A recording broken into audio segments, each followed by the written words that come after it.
ركز معايا شوية. إزاي أعرف النرجسيين والنرجسيات من غير ما أكون دارس، من غير ما أكون واعي، من غير ما أكون مثقف باضطراب الشخصية النرجسية؟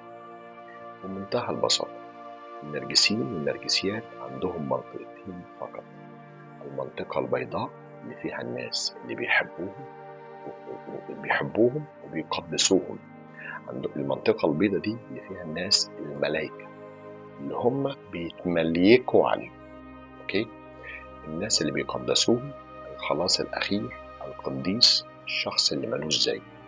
المنطقة التانية هي المنطقة السوداء اللي فيها الناس اللي هم بيكرهوهم. يبقى التحول إما إن أنت تكون في المنطقة البيضاء، منطقة الحبيب القديس، أو منطقة العدو المبين.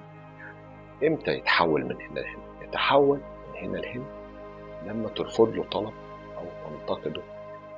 تشيله مثلا من إشراف، تشيله مثلا من صفحتك، تخليه غير مسؤول عنك.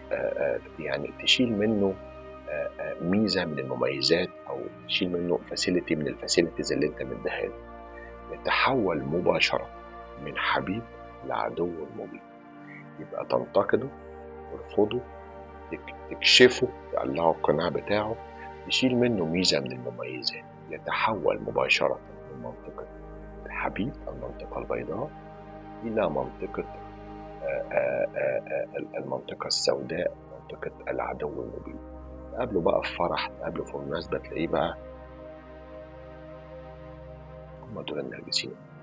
دي أسهل طريقة عشان تعرف وديها للي مستني.